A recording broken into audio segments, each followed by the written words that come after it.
We've decided to restructure the client relations department, Ruth. Today will be your last day. The words hung in the air of the sleek conference room like an unwelcome odor.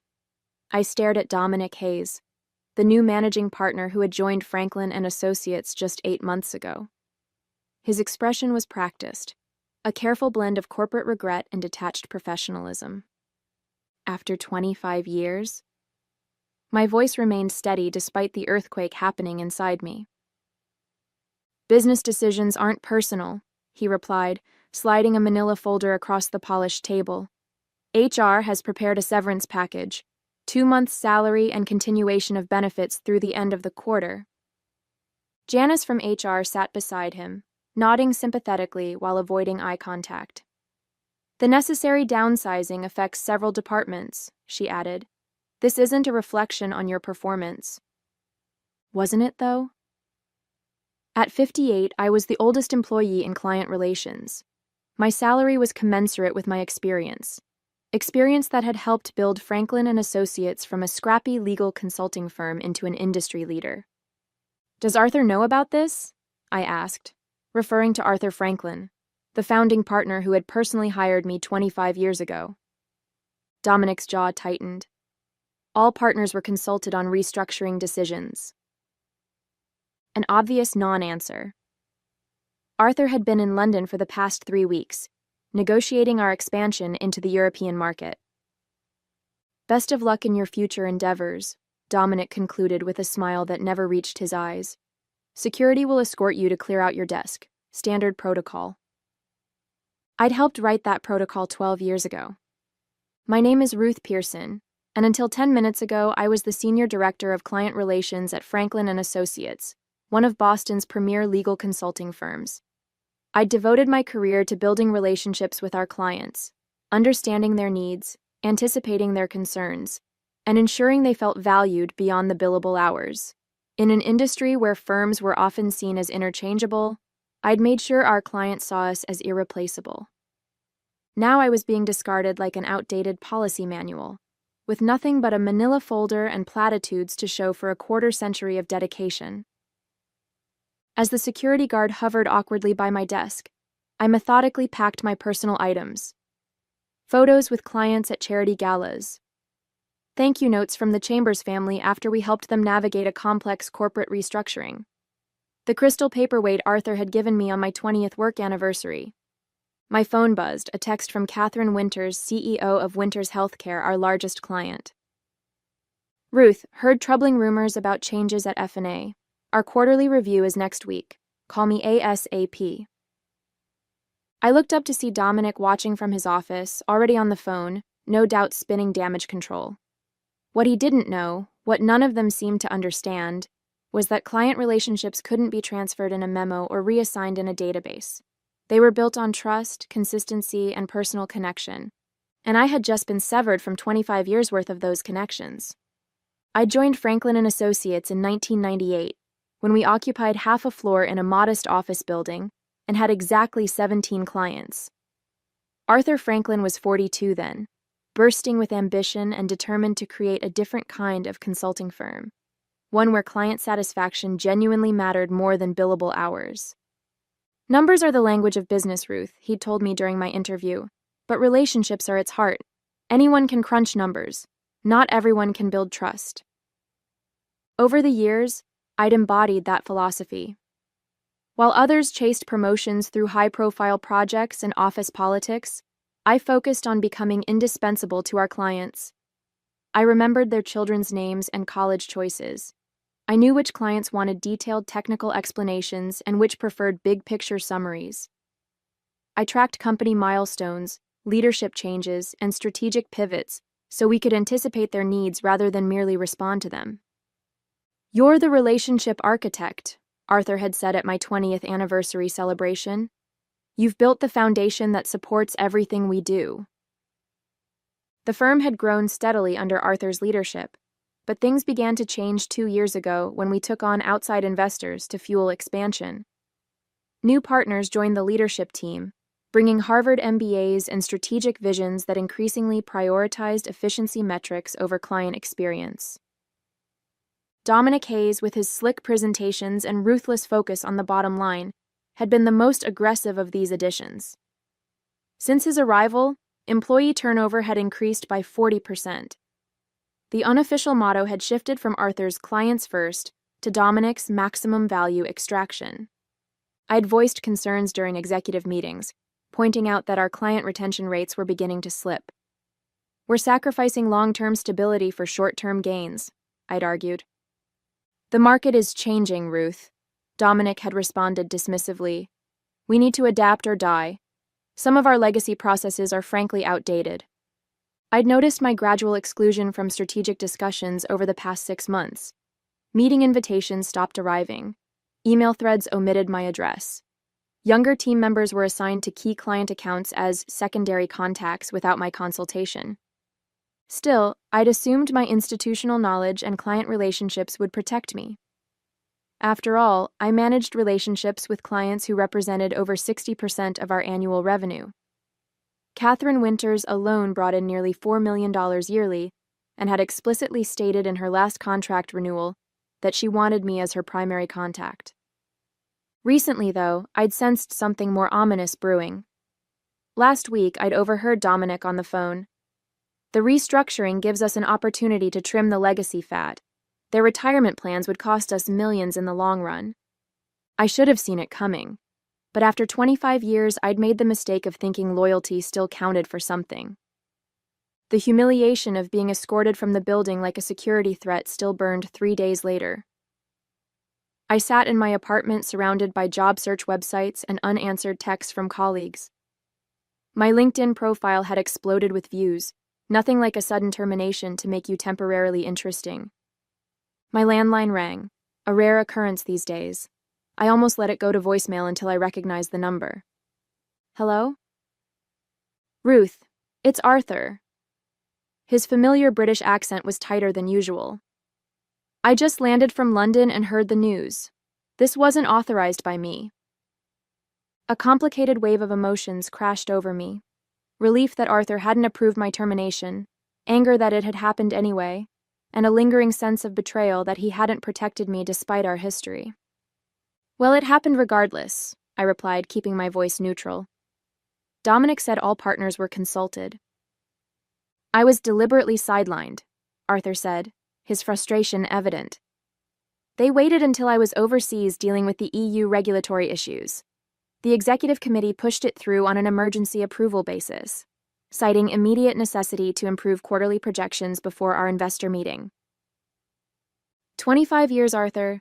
I deserved better than a 10-minute meeting and a security escort. "You deserved much better," he agreed. "I want to make this right. What if I bring you back? We can call it a misunderstanding, a communication error." "It's not that simple," I interrupted. Dominic made it crystal clear that I'm considered dispensable. Legacy fat was the term I heard him use. The silence on the other end told me Arthur understood the significance of what I was saying. In the corporate world, being undermined by leadership was a death sentence to effectiveness. There was no coming back from that, not really. "I'm sorry, Ruth, truly. This company was built on the relationships you nurtured." "And how are those relationships being maintained now that I'm gone?" I asked. Another pause. "Dominic assigned your accounts to the junior partners. Melissa Bennett is handling Winters Healthcare." I couldn't suppress a dry laugh. Catherine Winters had openly clashed with Melissa during a strategy session last year, finding her approach too aggressive and impersonal. Good luck with that. After hanging up, I stared at my phone as it began to light up with notifications. Clients were reaching out, not just Catherine, but Douglas from Archer Pharmaceuticals, Belinda from Summit Financial, the entire executive team at Westridge Manufacturing. Word was spreading about my departure. I hadn't reached out to any of them. I was too professional to badmouth my former employer, regardless of how they'd treated me. But clients talk to each other. They belong to the same industry groups, sit on the same boards, attend the same conferences. My doorbell rang. A courier handed me a thick envelope. Inside was a formal letter from Catherine Goldstein, the most sought-after headhunter in Boston's consulting world, along with a handwritten note. Heard what happened at F&A. Several firms would value your client portfolio. Dinner tomorrow? I set the letter down, thinking about Dominic's smug face as he'd terminated me. I wasn't going to sabotage Franklin and Associates.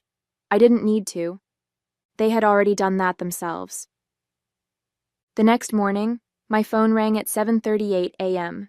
Catherine Winters, never one to waste time with pleasantries. "Tell me you're not actually gone," she demanded without preamble. "I'm afraid I am," I replied, pouring my coffee. "Restructuring, they called it." "Bullshit," Catherine snapped. "I've worked exclusively with you for 12 years. Melissa Bennett emailed me yesterday introducing herself as my new relationship manager.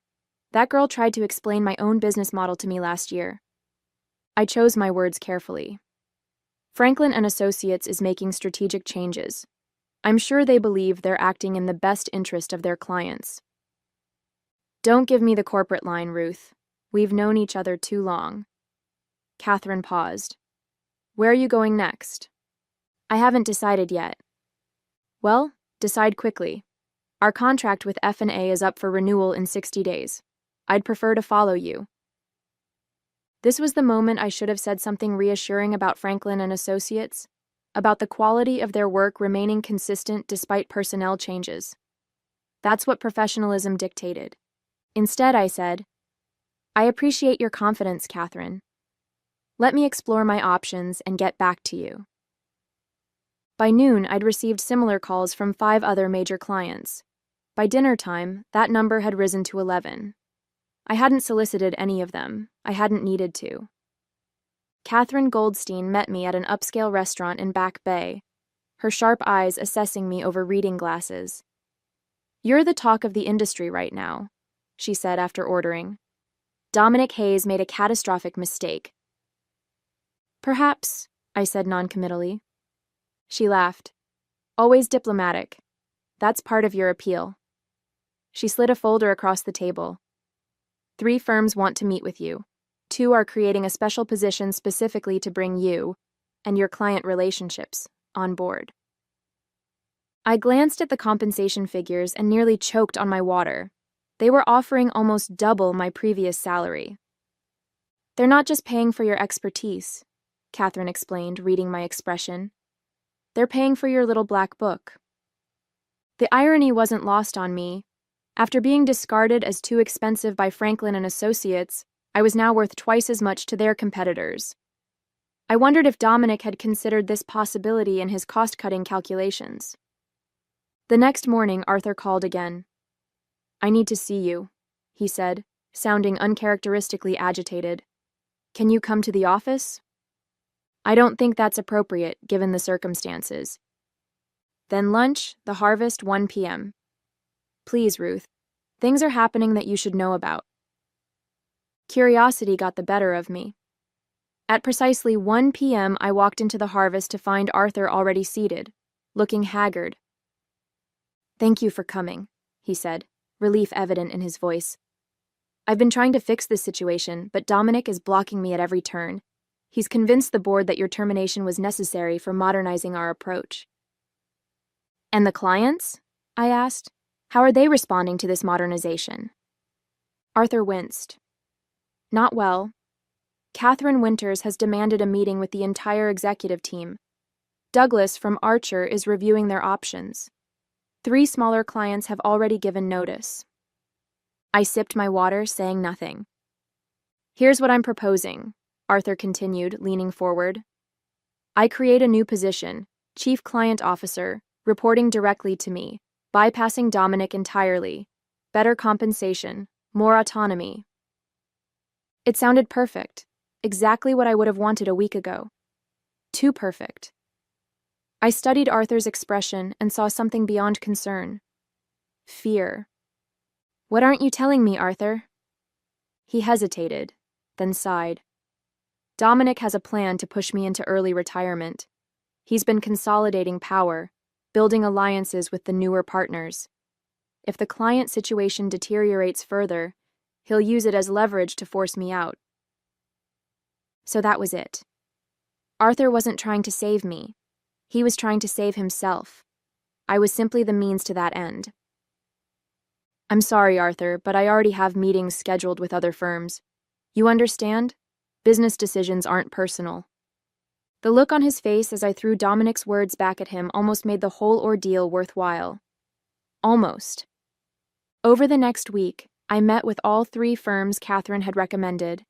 Each meeting followed a similar pattern: effusive praise for my client relationship skills, thinly veiled questions about which clients might follow me, and increasingly generous compensation offers.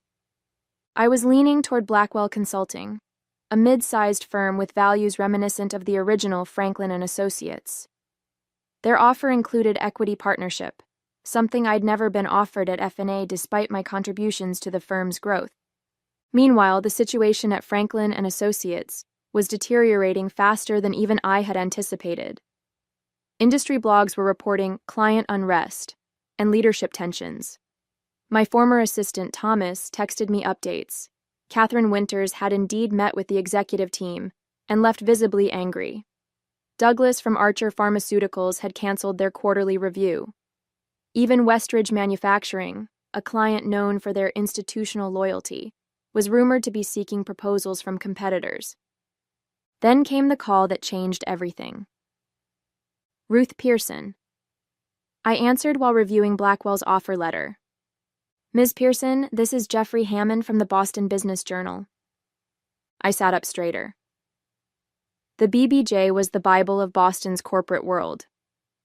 I'm working on a story about the recent leadership changes at Franklin and Associates and their impact on client relationships. Several sources have mentioned your name. Would you be willing to comment? This was dangerous territory.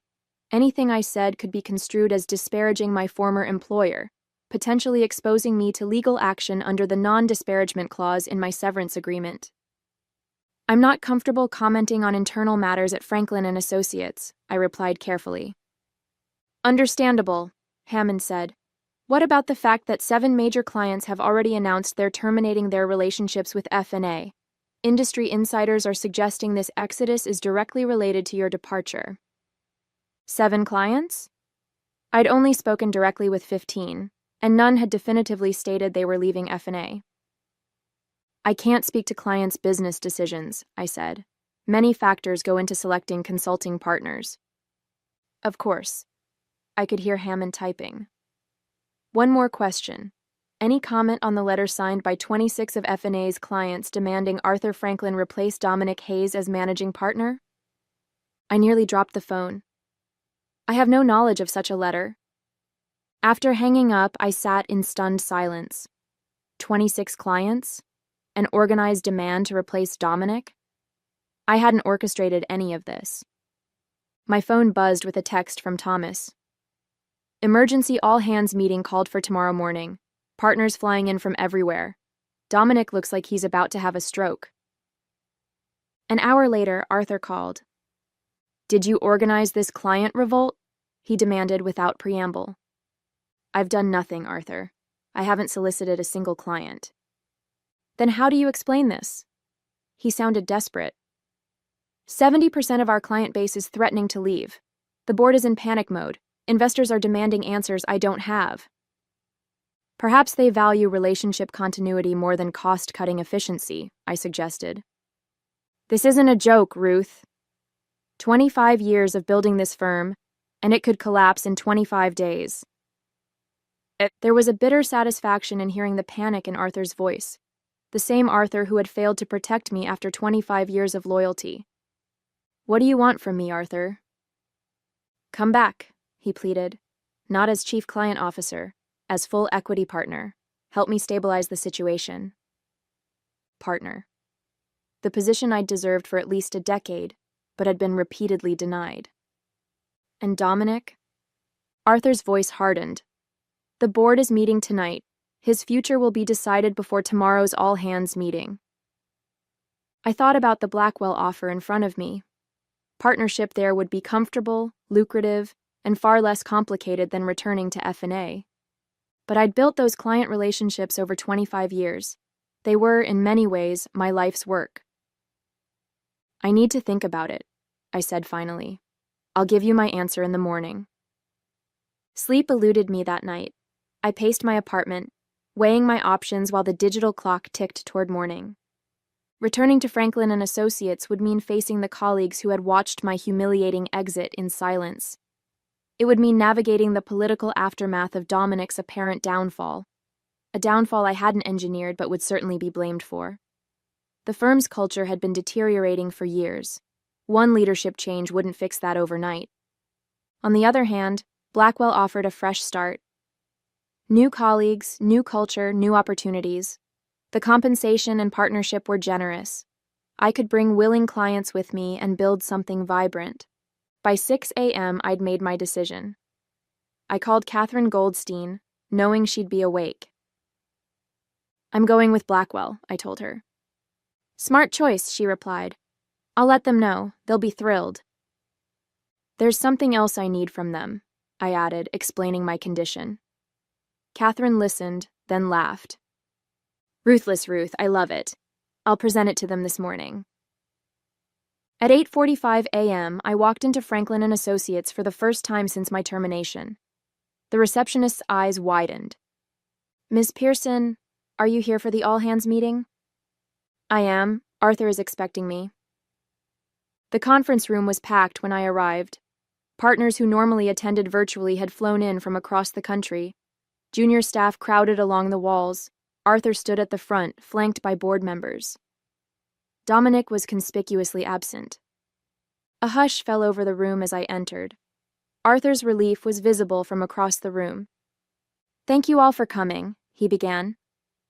As you know, we're facing unprecedented client concerns following recent staffing decisions. His eyes flickered to me. I'm pleased to announce that Ruth Pearson has agreed to return to Franklin and Associates as a full equity partner, leading our newly formed client relations division. Murmurs spread through the crowd. Arthur raised his hand for silence. Additionally, the board has unanimously voted to remove Dominic Hayes as managing partner, effective immediately. His approach was ultimately deemed inconsistent with our firm's values and client commitment. The atmosphere in the room was electric, shock, relief, and uncertainty mingling almost visibly in the air. Ruth, would you like to say a few words? Arthur gestured me forward. As I took my place at the front of the room, I saw Thomas give me a subtle thumbs up from the back wall. I surveyed the faces before me, some hopeful, some wary, all attentive. Thank you, Arthur. I appreciate the offer to return as partner, I began. However, I must clarify something important. I'm not coming back to Franklin and Associates. Arthur's face froze in confusion. Several board members exchanged alarmed glances. Instead, I continued calmly, I'm pleased to announce that I've accepted a partnership position at Blackwell Consulting, which has just completed acquisition negotiations with Horizon Capital to purchase a controlling interest in Franklin and Associates. The room erupted in shocked exclamations. Arthur looked as though he'd been struck. The transition will begin next week, I continued once the noise subsided. Blackwell has assured me they value the institutional knowledge and client relationships built here. There are no plans for mass layoffs or restructuring, unless, of course, they're deemed necessary for efficiency. Arthur stepped forward. Ruth, what have you done? I haven't done anything, Arthur. Blackwell has been seeking to expand their Boston presence for years. Horizon Capital, as majority shareholder in F&A, was happy to consider their offer, especially given recent client instability. It's just business after all, nothing personal. As the implications sank in, I saw the dawning realization in Arthur's eyes. He had failed to protect me when it mattered. He had allowed loyalty to be sacrificed for short-term gains. Now, facing his own obsolescence, he understood the true cost of those decisions. The meeting dissolved into chaos as I walked out, head high. My phone buzzed with a text from Catherine Winters. Just heard the news. Dinner tonight to discuss Winters Healthcare's future with Blackwell Franklin? I smiled as I stepped into the elevator. I hadn't sought revenge, but justice had found its way to me nonetheless. The Boston Business Journal broke the story the next morning. Consulting shakeup. Blackwell acquires Franklin and Associates after client exodus.